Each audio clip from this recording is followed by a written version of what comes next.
Video starting में हमें demonic चू को दिखाता है जो कहीं पे जा रहा होता है और ये देखने के बाद उसके पीछे हमें उस लिटिल चिकन को दिखाता है जो कह रहा होता है कि वैसे तुम इतनी लेट पे कहाँ जा रहे हो। और ये बातों को सुनने के बाद हमें डिमोनिक चू को दिखाता है जो कह रहा होता है कि क्यूरियोसिटी चिकन को मार देता है तो ज़्यादा मत पूछो। और भाई पे डिमोनिक चू जाते हुए मन ही मन में कह रहा होता है कि मैंने रिसेंटली ब्रेक थ्रू के लिए बहुत सारा एनर्जी स्पेंड किया है, तो उस एनर्जी को रिप्लेस करने के लिए मुझे मेरे मास्टर को ढूंढना है। सीन शिफ्ट होता है, हमें क्यूमिंग के रूम को दिखाता है और भाई पे हम क्यूमिंग को देखते हैं जो बैठे बैठे सो रही होती है। अचानक से उसे कुछ प्रेजेंस की महसूस होती है, मन मन में कह रही होती है कि ये बुरे डिसेबल फिर से यहाँ पे क्यों आ गया है। उसके बाद ही हम डिमोनिक चू को देखते हैं जो क्यूमिंग के रूम के अंदर एंटर करता है और डिमोनिक चू को यहाँ पर देखने के बाद हमें क्यूमिंग को दिखाती है जो कह रही होती है कि इतनी लेट पे तुम मेरे रूम पे क्या कर रहे हो, तुम्हें क्या चाहिए मुझसे। डिमोनिक चू कह रहा होता है कि मुझे डर था कि मास्टर मुझे कुछ दिनों से नहीं देखा है तो मास्टर मुझे मिस कर रही थी, और वैसे भी आपका जो ये डिसाइपल है वो टैलेंटेड नहीं है, तो मैं चाहता हूँ कि मास्टर मुझे कुछ लेसन सिखाएं। उसके बाद हम डिमोनिक चू को देखते हैं जो क्यूमिंग की तरफ देखते हुए मन मन में कह रहा होता है कि एक हेवनली फ्रेग्रेंस बॉडी से जैसे उम्मीद थी, सिर्फ उसके साइड पे खड़ा होने से मेरा पूरा शरीर एनर्जी से भर गया है। उसके बाद हम डिमोनिक चू को देखते हैं जो अचानक से क्यूमिंग के साइड पे आके बैठ गया होता है और क्यूमिंग के कमर पे हाथ रखते हुए क्यूमिंग की तरफ आगे बढ़ रहा होता है।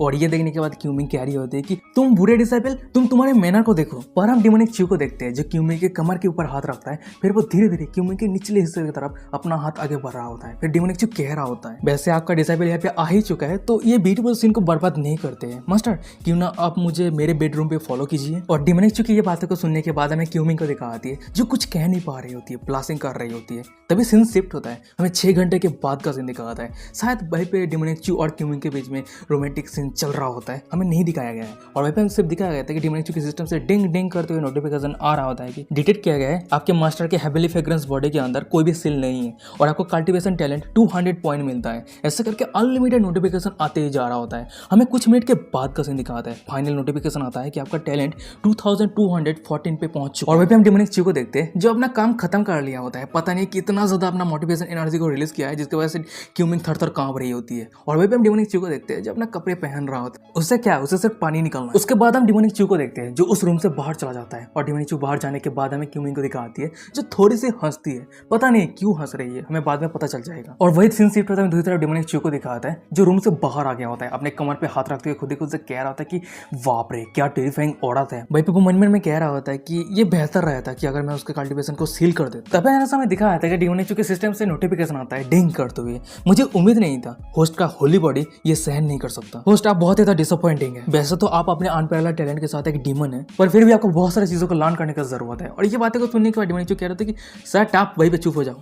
फिर डिमोनिक चू मन में कह रहा होता है कि चाहे जो भी हो आज मास्टर के साथ क्या गलत, पर आज मैंने उसके कल्टीवेशन को सील नहीं किया, पर फिर भी वो बहुत ज्यादा कोऑपरेटिव थी। सीन शिफ्ट होता है, हमें 3 दिनों के बाद का सीन दिखाता है। भाई हम डिमोनिक चू को देखते हैं जो कि पेड़ के नीचे बैठा रहता है और कुछ ग्रिल कर रहा होता है, यानी वही जगह है जो पहली बार एल्डर हुआ से मिला था। डिमोनिक चू मन में कह रहा होता है कि पिछले 3 दिनों से मैं मेरे मास्टर से बहुत सारे कल्टीवेशन टैलेंट रिसीव किया हूँ, अब तो मेरे कल्टीवेशन पे ब्रेक थ्रू करने का भी समय आ चुका है। पर मैं सोच रहा हूँ कि आज सिस्टर हुआ मुझसे क्या पूछने वाली है और मैं जब उसे मिलूंगा बहुत ही अच्छी तरीके से उसे टेस्ट करूंगा क्योंकि मैं हमेशा फोर्स नहीं कर सकता किसी को। पर तभी ना समय दिखाता है कि डिमोनिक चू के साइड पे एक माउस आ जाता है जिसका नाम रहता है स्पिरिचुअल माउस, और वो रोस्टेड मीट को देखने के बाद उसके मुंह से पानी आ रहा होता है। और हमें तो डिमोनिक चू को दिखाता है उसका नजर भी माउस की तरफ जाता है, फिर वो माउस की तरफ देखता है और देखने के वजह से हमें उस माउस को दिखाता है जो डर के मारे से उसके सर से पसीना आ रहा होता है, वो वहां से भाग जाता है। और तभी भाई पे एल्डर हुआ का एंट्री होती है। फिर वो डिमोनिक चू को कह रही होती है कि तुम बहुत ही ज्यादा दुष्ट हो, उस लिटिल थिंग को इतना ज्यादा डरा दिया। डिमोनिक चू कह रहा होता है कि सिस्टर हुआ आपने मुझे गलत समझा, मैं सिर्फ उसकी तरफ देखा, वो अगर डर जाता है तो मैं क्या कर सकता हूँ। उसके बाद हम एल्डर हुआ को देखते हैं जो डिमोनिक चू के पास आके बैठ गई होती है। फिर वो डिमोनिक चू की तरफ देखते हुए कह रही होती है कि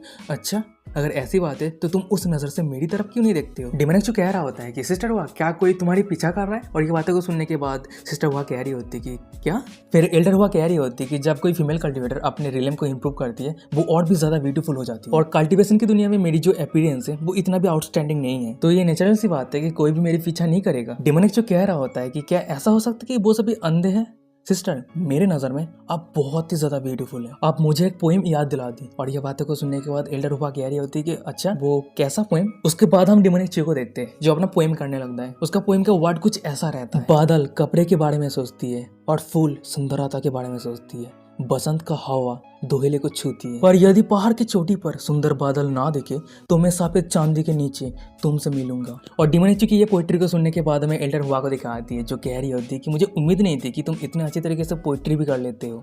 ये पोएम अच्छी है पर मैं इतना भी ब्यूटीफुल नहीं हूँ जो पोएम पे डिस्क्राइब किया है। भाई पे डिमोनिक मनी मन में कह रहा होता है कि हाँ ये लैंग्वेज क्लास टेक्स्ट बुक मैंने ऐसे ही याद करके नहीं रखा है। फिर अचानक से डिमोनिक कह रहा होता है कि सिस्टर हुआ, असल में बात यह है कि फिर अचानक से हम डिमोनिक को देखते हैं जो उसके सिस्टर हुआ के बहुत ही ज्यादा करीब आ गया होता है, सामने आके आंखों पे आंखें डाल के कह रहा होता है अगर मैं आपको पीछा करता हूँ तो ये कैसा रहेगा। मैं सच में आपकी जैसे बिग सिस्टर को बहुत ही ज्यादा पसंद करता हूँ। एल्डर हुआ को दिखाती है जो डिमोनिक की ये बातों को सुनने के बाद हंसते हुए कह रही होती है कि तुम बहुत ही यंग हो और तुम कह रहे हो कि तुम मेरी पीछा करना चाहते हो। क्या तुम्हें पता है कि हम दोनों के बीच में एज का कितना ज्यादा अंतर है।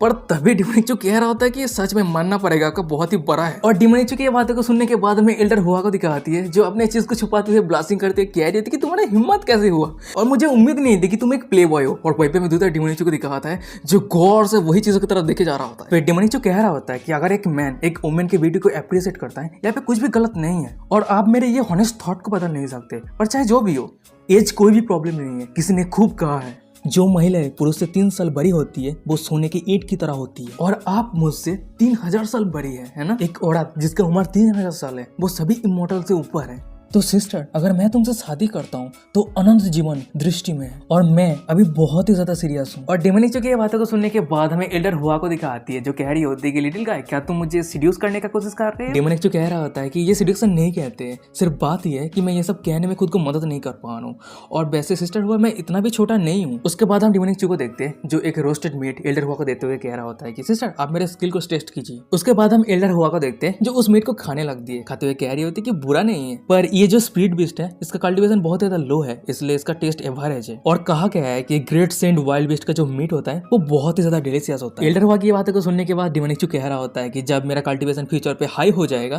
तब उस समय मैं ग्रेट सेंट वाइल्ड बीस्ट को हंट करूंगा, उसके बाद मैं आपके लिए उसके मीट को रोस्ट करूंगा। फिर हम डिमोनिक को देखते हैं जो अपने पास से शराब की बोतल को निकाल लिया होता है। फिर वो एल्डर हुआ कह रहा होता है कि क्या आप मेरे साथ शराब पीना चाहते हैं। फिर एल्डर हुआ कह रही होती है कि मैं ड्रिंक करने में अच्छी नहीं हूँ। पर हमें डिमोनिक को दिखा था जिसके दिमाग में कुछ और ही प्लान चल रहा होता है, इसी कारण वो एल्डर हुआ को अपना शराब परोसने लगता है। फिर वो कह रहा होता है सिस्टर आपको थोड़ा सा ही पीना है, इसमें कोई दिक्कत वाली बात नहीं है। और वैसे जी ये जो वाइन है ना वो मेरे होम टाउन के है, ये बहुत ज्यादा फेमस है। इस वाइन का नाम है हम एक साथ नहीं है। और ये नाम को सुनने के बाद हमें एल्डर हुआ दिखाती है जो कह रहे थे कि हाँ मैंने इस नाम को सुना है, ये ताइक्यून डेस्टिनी पे ये बहुत ज्यादा फेमस है ये वाइन। फिर हमें कुछ सेकंड के बाद का सीन दिखाता है। भाई हम डिमोनिक को देखते हैं जो एल्डर हुआ को शराब परोस दिया होता है। भाई पे एल्डर हुआ कह रही हो एक साथ नहीं पीली रेत उगती है, पश्चिम हवा के पुराने पथ पर एक पतला घोड़ा, आंखों में आंसू रख के हम कदम कदम पे चल रहे हैं। डिमोनिक कह रहा होता है कि एक साथ नहीं, दिल गिव अप नहीं किया है। आसमान में रहे स्टार, काउंटलेस माइल एक दूसरे से दूर है, फिर भी वो सभी एक दूसरे की तरफ देख रही है। उसके बाद हम एल्डर हुआ को देखते हैं जो शायद ड्रंक हो गई होती है। वो डिमोनिक के कंधे के ऊपर हाथ रखते हुए कह रही होती है कि क्या तुम तुम्हारे होम टाउन को मिस कर रहे हो। वैसे मुझे याद है तुमने जो पोएम कहा था उस पर कोई भी डिस्टेंस स्टार नाम की कोई भी सेंटेंस नहीं है। क्या ऐसा हो सकता है कि तुम इस दुनिया से ही नहीं हो। डिमोनिक कह रहा होता है कि नहीं ये इम्पॉसिबल है। वैसे ऐसा कहा जाता है कि जिस वरिष्ठ ने वो जियानवान को बनाया था वो डोमेन के बाहर जीवन के एक प्राचीन सितारों से आया था, तो मैंने बस उस संकेत को उधार लिया और एक सेंटेंस बनाया। और डिमोनिक की बातों को सुनने के बाद हमें एल्डर हुआ को दिखाती है जो शराब पीते हुए कह रही होती है कि अच्छा।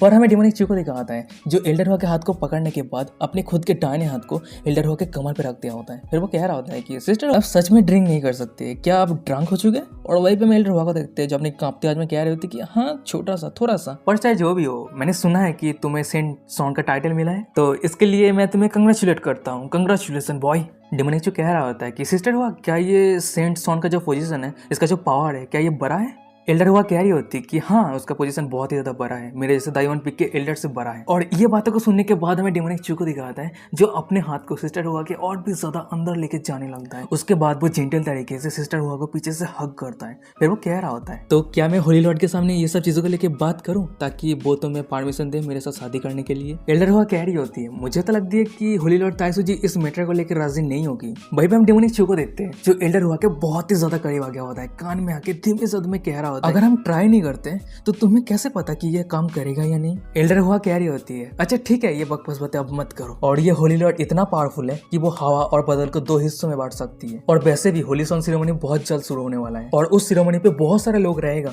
जो तुम्हें चैलेंज करेगा। तो ये तुम्हारे लिए बेहतर रहेगा कि तुम उस सिचुएशन के लिए खुद को तैयार करो। और गाइस यही पे आज का एपिसोड खत्म हो जाता है। वीडियो कैसा लगा मुझे कमेंट करके जरूर बताना। अगर ये सीरीज अच्छा लग रहा है तो चैनल को सब्सक्राइब कर दो एपिसोड पाने के लिए। और हाँ गाइस मैंने आपको पहले कहा था ना कि बहुत जल्द ऐड होने वाला है कोई एक लड़की, मतलब लड़की तो नहीं मिलिफ है। तो चलो आगे देखते हैं, आगे जितना सारा एक चैप्टर आएगा एपिसोड आएगा और भी ज़्यादा इंटरेस्टिंग होता रहेगा और भी ज़्यादा रोमांटिक सीन देखने को मिलेगा हमें। देखते हैं क्योंकि इस सीरीज़ का जो ऑथर है ना वो मतलब वो क्लियरली हम सभी के थॉट को समझता है, हम सभी ऑडियंस के थॉट को समझता है। उसी बेस को लेके वो इस तरह के मांगा, इस तरह के स्टोरी लेके आया है, सीन लेके आया है। तो चलो देखते हैं कि बहुत ज़्यादा इंटरेस्टिंग होगा। इंटरेस्टिंग तो पहले से ही शुरू से ही चल रहा है, आगे देखते हैं और भी ज़्यादा इंटरेस्टिंग होता रहेगा। तो चलो देखते हैं क्या होता है। और वीडियो डिस्क्रिप्शन इंस्टाग्राम का लिंक मिल जाएगा, फॉलो कर लेना। और सेकंड चैनल का अभी तक सब्सक्राइब नहीं किया तो सब्सक्राइब कर देना। तो यही पे एपिसोड खत्म करते हैं। Bye bye.